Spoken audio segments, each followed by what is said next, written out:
Hi, Pisces and Pisces rising. Here's your horoscope for December 2024. I'm astrologer Joseph Anthony. Okay, here we are at the end of 2024.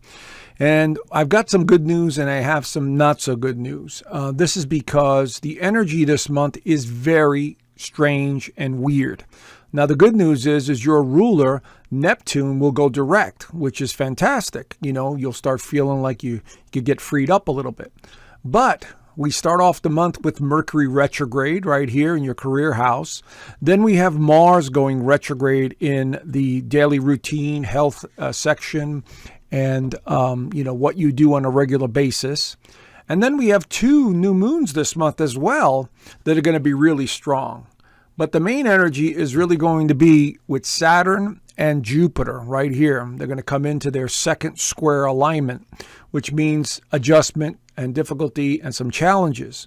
So even though there's a little good news here with Neptune, I want you guys to realize that the energy is affecting everyone.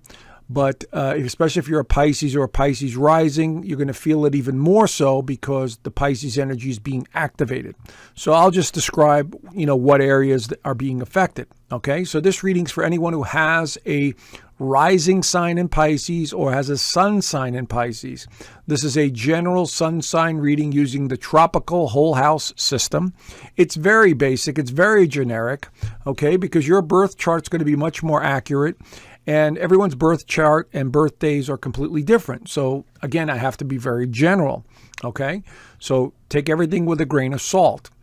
Anyway, let's start off. We start off the month right here with all this energy in Sagittarius, okay? In your 10th house of career, status, but Mercury is also in retrograde right there. So there's a little confusion with regards to your home life, with regards to your job, where you want to be.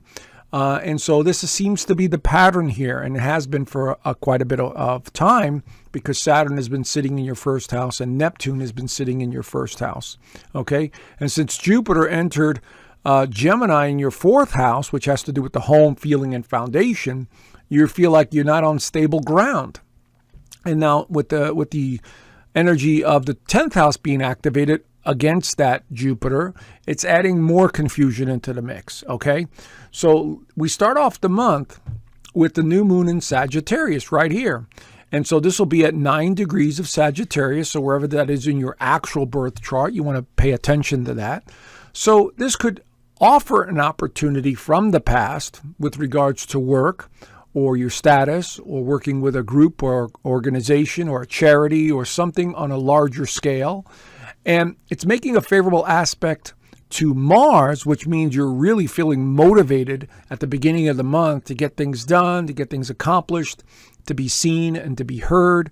But it is making a square to Saturn at the same time. So you're being pushed and pulled in either one or two directions, and you're not sure what to do because Mercury is in a confusing state right now. And this alignment is presenting things to you, but it could be a bit restless and confusing, as I said. So keep an eye on for that because there are some dynamic changes here this month for sure. Now, Mars goes retrograde in Leo. I know nobody wants to hear that, but Mars every 2 years or so goes retrograde in a sign. So this time it's going to be in Leo right here in your 6th house of health, service, daily routine. And so this also represents the house of pets. But this retrograde may have you going back to something from the past, a job, a situation. Maybe there's a concern over a health matter. Maybe it's not your own. Maybe it's somebody else's, and you're around to see it or be a part of it. Now, this is going to be tricky because Mars will stay retrograde all the way till the end of February. And it'll stay in Leo until January 5th and 6th, and then retrogrades back into the 5th house in Cancer. So this could pertain to your children, a creative project, something to do with your home life because Cancer rules real estate and the home, mother, family. All of that stuff is under the umbrella of Mars in retrograde. But what makes this so tricky is Mars is going to be opposing Pluto by the end of the month. So there's that tension again. Anytime we have an opposition, there's just tension. Friends, I'm not trying to be negative here. It's just when you see a lot of this cosmic energy making difficult alignments, I have to just point it out so at least you guys understand that it's not just you that the cosmic energy is influencing you in some way. It's pushing and pulling. And, since Pisces and Pisces rising folks are extremely sensitive to the energies, please don't take this personally, like you're the only one going through this. Everyone is feeling this energy. And so the end of the 2024, the energy just feels so weird and wonky. And I said this at the beginning of the year. There seems to be a slowdown that goes on in December. Anyway, and this is part of it for you folks, okay? So Venus enters Aquarius on the 7th right there and smacks right into powerful Pluto. So there is some changes in relationships. Maybe there's a financial matter. There could be some surprises here with people in your life leaving or not wanting to be around, or a job that ends, or something that is going to go through a transformation of some kind. That's what powerful Pluto does, okay? And as Pluto continues, Venus will also continue down this path and oppose Mars right there. So we have another opposition with Mars. As you can see, friends, it's just weird energy this month. So keep an eye out for that on the 7th. We also have, there's the Neptune going direct right there, stationary position before it moves direct. And this should help with the imagination. It should help with sort of clearing up just a little bit about what you want and where you want to go. This has more to do with identity and self and, coming to terms with certain situations. I would suggest not making any major life-changing decisions this month because the energy is so weird. Mercury retrograde, Mars retrograde, all of these alignments in the first house. Don't make any major life-changing decisions, okay? Wait until, I would say, next year, especially in February. I mean that. The second half of February looks much better. If you could hold out, that will be great.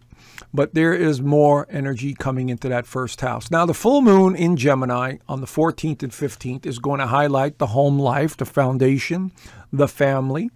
And it's going to be at 23 degrees of Gemini. So it'll be opposing there. And so this will highlight everything in that area. But there's more. It'll be squaring Neptune right there in your first house of identity and self. This is what I meant by at the beginning, this confusion. This is this push and pull. I need to go here. I need to go there. I'm not sure. Where do I live? What's my home life? What are my feelings? Why are they being bounced around? This is the kind of energy, and you're going to keep trying to reevaluate it in your mind because Gemini is all about thought.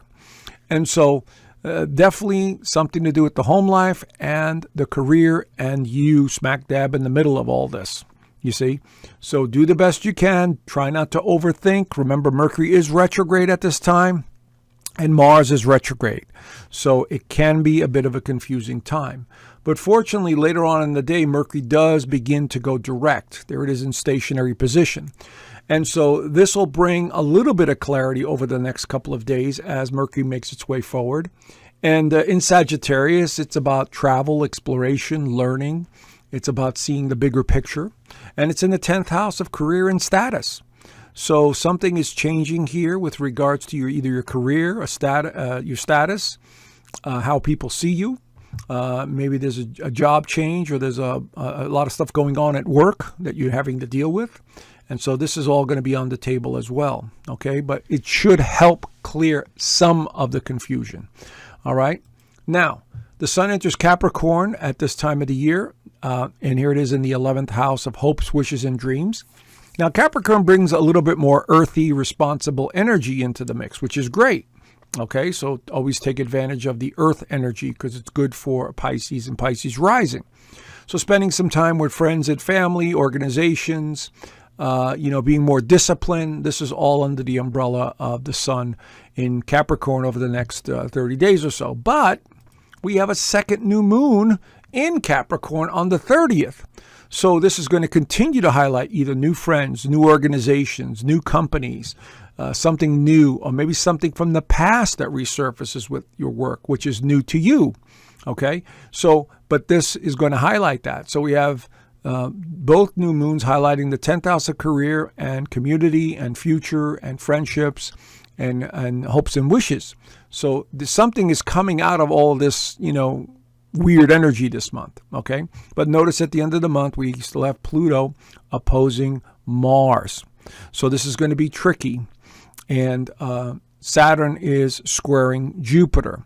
And so this is going to be tricky as well. Again, I'm seeing anything to do with the home life or career being a top priority here, having to do with emotions or a decision that needs to be made, okay? So anyway, I've just given you a brief overview of what the month looks like. If you want to know more, I'm now doing extended horoscope readings in my Inner Circle community. So as you can see here, I do weekly astrology. I also do the extended version of this overview. And I also teach now, started something new, remote viewing, and I teach astrology there. And every Sunday we have a Zoom call and we interact, and you could ask me any questions you want about your birth chart or what's going on and, you know, career decisions, whatever. Okay. So I left the link down below if you're interested in joining. It'd be great to see you there. Anyway, do the best you can, Pisces and Pisces rising. This is a very tricky month for everyone. And so don't take it personally, okay? And do the best you can. And I will talk to you guys soon. Bye for now.